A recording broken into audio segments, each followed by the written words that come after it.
যাক, আল্লাহওয়ালাকে জিজ্ঞাসা করা হয়েছে, আল্লাহ যদি বলে এ আমার বান্দা দুটোর কোনটা নিবি, জান্নাত নিবি না নামাজ নিবি?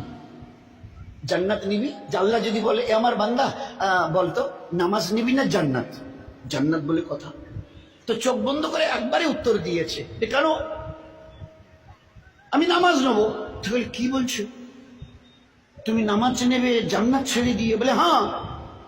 তা জান্নাত বাদ দিয়ে তুমি নামাজ নেবে কেন? বলে জান্নাত পাওয়াটা আমার নিজের দিলকে খুশি করবার জন্যে, আর নামাজ পড়াটা আমার আল্লাহকে খুশি করবার জন্য, আমার আল্লাহ খুশি হবে। তো আমার নামাজ আল্লাহকে খুশ করবার জন্য। আবার আল্লাহ যদি আবার আমালে ইবাদতে খুশ হয় না, তো এরকম লক্ষ কোটি জান্নাত আমার পায়ের নিচে আল্লাহ ফেলে দেবে। একটা দুইটা পাঁচটা 10টা কেন? উত্তরে দিয়েছে আমার জান্নাতের মানে ওই জান্নাতের দরকার নেই, আমার আল্লাহর দরকার। নামাজ আমার আল্লাহকে খুশ করবার জন্য আল্লাহ দিয়েছে।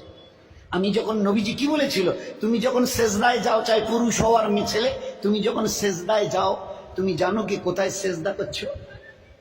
আল্লাহর রহমতের দু পায়ের মাঝখানে তুমি সেজদা করছো। আল্লাহর রহমতের দু পায়ের মাঝখানে তুমি সেজদা করছো।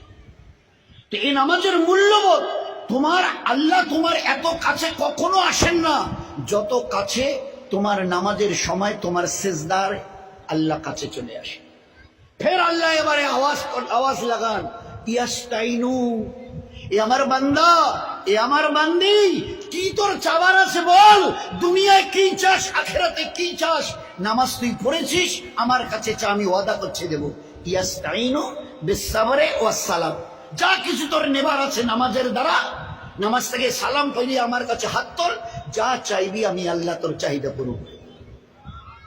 ও মেয়ে ছেলে বলেছে, আল্লাহ নামাজ 2 রাকাত পড়েছি, ঘরে যে খাবার নেই, তো রান্নাঘরের জাতাটা আপনা আপনি ঘুরছিল আর ওর থেকে সমানে আটা বার হচ্ছে। আল্লাহ দেখিয়ে দিয়েছে। 2 রাকাত নফল নামাজ পড়েছে, ফরজ না, 2 রাকাত নফল।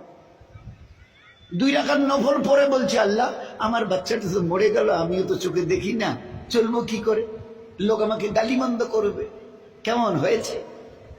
তো তুই তো কিয়ামতে বাচ্চাটাকে জিন্দা করবি, তো সেই দিন জিন্দা করলে আমার কোনো উপকার হবে না। তো তুই তো আলা করলে সেই কাদির, বড় জবরদস্ত কুদরত রাখনেওয়ালা, ফাইয়া খুনের মালিক। তুমি যদি কিছু করতে চাও, এরাদা করার সঙ্গে সঙ্গে হয়ে যায়। এ আল্লাহ আমার মরা বাচ্চাটাকে দাও না, বাঁচিয়ে আল্লাহ। তো ওই সাহাবিয়া রাদিয়াল্লাহু আনহা, খোদার কসম, দোয়া শেষ হবার আগে তার মরা বাচ্চা উঠে বসে গেছে। এ ছিল নামাজ। ওলামায়ে কেরাম, আমাদের ওলামা হযরতদের আল্লাহ জাযা খায়ের দিক, একদম এত সহজভাবে বুঝিয়েছেন হাদিসে পাকের দলিল দিয়ে।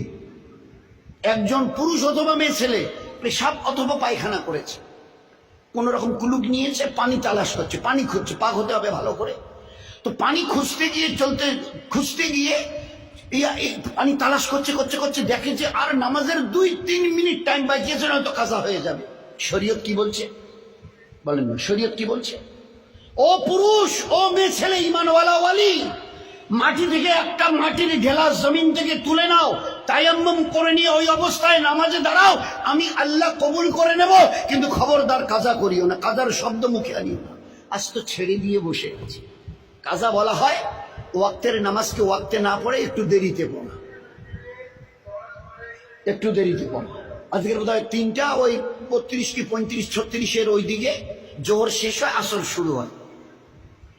তো 35 পর্যন্ত পড়লে জোহরের নামাজটা ও হিসেবে পড়া যেত। এবারে 3:36 আর পড়া যাবে না, 1 মিনিট পার হয়ে গেছে, কাজা পড়তে হবে।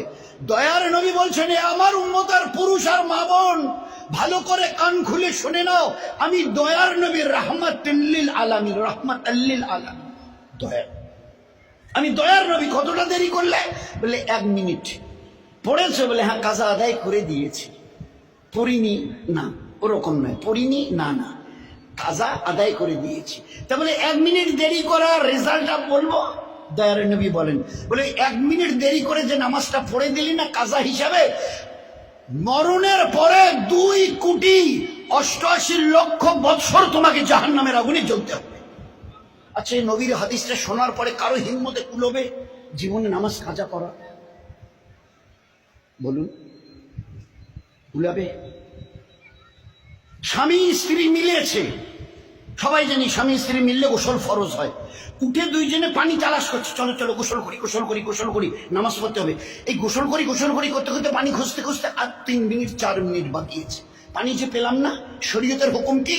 শরীর তোমার নাপাক বলে এত নাপাক যে গোসল ফরজে আইন বলে। এই অবস্থায় যখন আর পানি পাচ্ছ না, আর মাত্র 2-3 মিনিট, নয়তো ওয়াক্ত গড়িয়ে যাবে, কাজা হয়ে যাবে।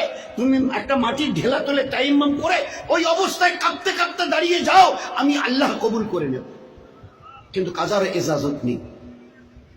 একটা মা তার বাচ্চা প্রসব করছে, বাচ্চাটার কিছু অংশ বের হয়ে এসছে, এখনো রক্ত আসেনি। শরীয়তের হুকুম, তোমরা যারা তার পাশে আছো তারা ওই ছেলেটাকে বলো যে বাচ্চা প্রসব করছে আর বাচ্চার কিছু অংশ বের হয়ে এসছে, ওই অবস্থায় চোখের ইশারায় সে যেন, ও তো দাঁড়াতে আর পারবে না, বাচ্চা কিছুটা বেরিয়ে এসছে, ও রুকু ও সেজদা করতেও পারবে না, ওকে বলো ওই অবস্থায় চোখের ইশারায় যেন নামাজ আদায় করে, কাজা যেন না করে।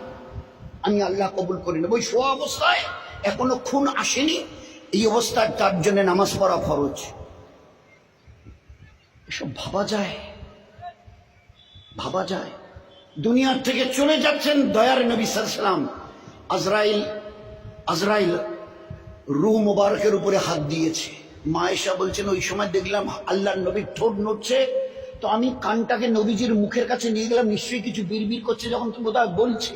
আমি আমার কানটাকে নবীজির মুখের কাছে নিয়ে গেলাম, তো দুটো কথা বলেছে, তার মধ্যে একটা হলো এই, সালাত সালাত সালাত। এ আমার উম্মত, আমি দুনিয়া থেকে চলে যাচ্ছি, তোমাদের জন্য রেখে যাচ্ছি, নামাজ ছাড়িও না, ইয়া রফিকুল আলা বলে দুনিয়া থেকে চলে। জীবনের শেষ মুহূর্তে এ আমার উম্মত, আমি চলে যাচ্ছি, তোমাদের জন্য রেখে যাচ্ছি, এ নামাজকে কখনো ছাড়িও না।